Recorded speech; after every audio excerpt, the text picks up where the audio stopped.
So you wanna be the king of games, but your matches all end the same. I've got just what you need. Feel free to SMD. Hey everybody, Joseph Rothschild here, aka MBT, back with another episode of SMD, the quick and dirty way for filthy netdeckers to no-skill their way up the Master Duel ladder. Today we're taking a look at Metalfoes. But first, this video is sponsored by Yu-Gi-Oh! Pro Deck. Looking for a place that anyone can upload Master Duel decks and get feedback from the community? Want to give opening Master Packs a try without spending real money? Want to know the gem cost of a deck before you start building? Then check out www.ygoprodeck.com. Now let's mess with Metalfoes. Metalfoes is a deck I've been obsessed with in the TCG for the past year and a half. It's been playable like a dozen times since its release in 2016, and in a wide variety of different playstyles. To me, it's a valuable teaching tool. Showing a Yugi Boomer a pendulum card is likely to cause their head to explode, but these pendulums are normal monsters. So if they can't understand these, they have no one to blame but the American educational system. There are 4 suspects for the bite of 87. This deck, like all pendulum decks these days, does have a silly 35 million negate through 18 quadrillion hand traps line, but it also has the capacity to make big man and hit hard.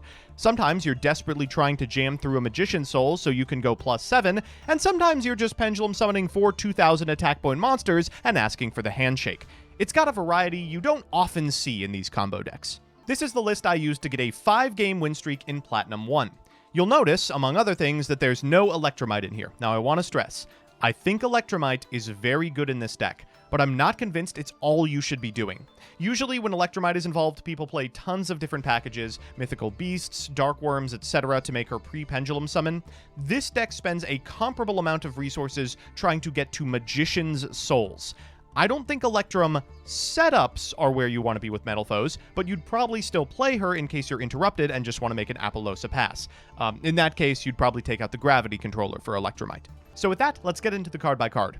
First, the Metalfoes. Steelen, Silvered, Gold Driver, and Volflame all at 3. Now, these all have the same effect. And importantly, if they're in your pendulum zone, you can pop a card you control to set a Metalfoes spell trap from your deck. After that, we've got a rare Metalfoes Bismugear. This is the same, but also has a monster effect. If it is destroyed, then you can add at the end of your turn a Metalfoes from your deck to your hand. Next, we've got Magician's Souls. This is the best Metalfoes card ever printed, and it doesn't even have the archetype in its name. It allows you to send 2 spell traps from your hand or field to the graveyard to draw that many cards, and can be special summoned by sending a level 6 or higher spellcaster monster from your deck to your graveyard. Because I do not fear God, I am only playing one of those, Mythical Beast Jackal King, and usually you're sending Metalfoes combination, which, when sent to the graveyard, allows you to add a Metalfoes monster from your deck to your hand. So, just to clarify, you're filling up your face-up extra deck by popping Metalfoes you control with other Metalfoes you control, you're setting combinations, then you're activating Magician's Souls in order to send those combinations, drawing cards, then adding Metalfoes, then later in your combo, you're summoning back the Jackal King that you sent to the graveyard. It is absolutely unfathomable how good this individual card is for the archetype.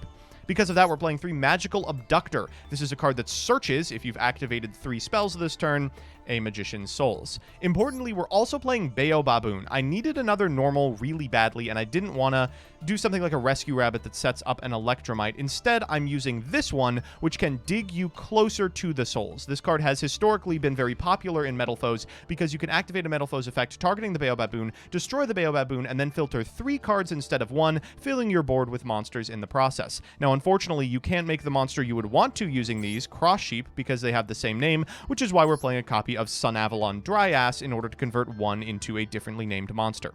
Finally, we have the newest Metalfoe, Parametaphos Melcaster. This card has the same effect as the rest of the Metalfoes, but if it's destroyed by battle or card effect, it allows you to add a Metalfoes Pendulum monster from your extra deck to your hand. You just can't activate it for the rest of the turn. For spells, we're on 3 Upstart. Wow, this is a big deal. It turns out the deck that needs spell counters in rotation really cares about stuff like this. 3 Summoner's Art, 1 Painful Decision, 1 of Fusion, Parafusion, Full Fusion, and Metalfoes combination. In the extra deck, we've got Full Metalfoes Alcahest. This card is relinquished and can be set up on your opponent's turn with a Full Metalfoes fusion. Double Mithrilium. This card is both removal and extension. You honestly summon this to the EMZ a lot because you want to send it to the graveyard with a gravity controller to cycle a card from your grave. Odd Eyes Vortex Dragon is the payoff for playing Odd Eyes Absolute Dragon, which can be made with any number of Para plus Volflame. Metalfoes Azortless is probably the cut if I wanted to take one of these Metalfoes cards out. It is a Pendulum Fusion monster and can destroy a card your opponent controls on summon, provided you are already set up in the face-up extra deck. We're playing a Gravity Controller to extend with Mithrilium, Sun Avalon Dryas to convert a Bayo Baboon line into a Cross Sheep, Nightmare Phoenix, IP Masquerena, Nightmare Unicorn, Access Code Talker, Apollosa, Bow of the Goddess, and of course a copy of Selene, Queen of the Master Magicians, because you can make it with Magician Souls. The last card I want to talk about in the extra deck is Cross Sheep. If Magician Souls was the best card for this archetype, Cross Sheep is the second. It allows you, when a monster is special summoned to a zone this card points to, activate an effect based on the type of the card that you summoned. A fusion monster, like Metalfoes is wont to do, allows you to reborn a card from the graveyard. So if you've started your turn with a Magician Souls and go into a Cross Sheep, then fusion summon a copy of Metalfoes Mithrilium, which is very easy to do because you have so many new Metalfoes at your disposal. You can then summon back the Magician Souls and go for a copy of Selene. This allows you to get Apollosa access really early and set up some really fantastic combos. So let's see it in action. Our match is up against Kitchen Sink, which I applaud my opponent for bringing despite the fact that there are no Sword Souls in the format yet. Realistically, it doesn't matter what they're playing because we've won the die roll. This hand doesn't look fantastic, but the Bayo Baboon is going to do a lot of work here. You never want to draw too many of these Metalfoes cards that you can search, but unfortunately you're going to. You're just playing too many. The Bayo Baboons help you smooth out hands that maybe could get them back into the deck. Here we're going to trigger the effect of both Bayo Baboons after we pop one of them with a Metalfoes effect. We're going to draw a card. It's a silvered off the top of our deck, so that Para is going back. Then we'll draw another, and thank the Lord it's Souls. Back goes the Bismugear. We'll set the silvered, and then we'll activate the effect targeting the Bismugear. We'll remember to activate the effect of the Bismugear in the face-up extra deck so that at the end of the turn we will get a normal Metalfoes to our hand. That's going to come into play later. We'll go for the Magician Souls here, drawing two, and then activating both combinations in graveyard. Suddenly we have a pretty full field as well as a completely full hand. We have a Melcaster, so we're basically just trying to get as many sevens as possible because it's important we have the material necessary to go for an Odd Eyes Absolute later in the turn. We'll go for the Volflame here, popping the silver, getting Metalfoes Fusion, and this is just a fantastic card. In the meantime, we're going to go ahead and Link Summon. We'll get ourselves a copy of Cross Sheep. No need to go into the Dryas right now. We'll go for the Metalfoes Fusion, and we'll send that Bismugear to the graveyard. We can't summon it anyway because it's a 1-star, and our pendulum scale is 1, not 0, so it doesn't qualify as between. We'll trigger the Cross Sheep after we make the Mithrilium. That'll summon the Magician Souls back. We'll go for the Melcaster here before we make a copy of Selene. That way we can count both of our pendulum-zoned cards as individual spells. We'll count those two, plus the spells in the graveyard to get 3 counters, then we'll remove all 3 to bring back the Jackal King. Afterwards, we'll activate the effect of Metalfoes Melcaster to set a Metalfoes Fusion, and we'll set a copy of Steelin. That triggers the effect of the Jackal King, and now we are Nibiru-proof. From here, we can activate Steelin in order to set a copy of Full Metalfoes Fusion. That can translate into an Alcahest on our opponent's turn.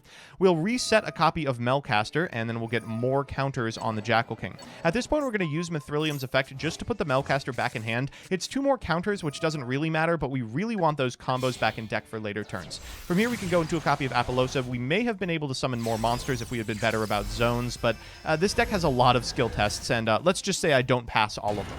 We're going to Pendulum Summon 3 monsters, 2 7s and a 3, so from here we can overlay for a copy of Odd Eyes Absolute Dragon. After that, we're going to link off for a copy of Masquerena. Now we have access to a Masquerena, an Odd Eyes Vortex Dragon, a Full Metalfoes Fusion that can make an Alcahest in this zone, and several negates. Our opponent, seeing the writing on the wall, concedes. So that's that. A neat and interesting deck that can serve as an introduction to duelists who don't yet grasp the pendulum mechanic, and one that's not that big of an investment either, with the exception of the Magician Souls and some staples, spells, and extra deck monsters.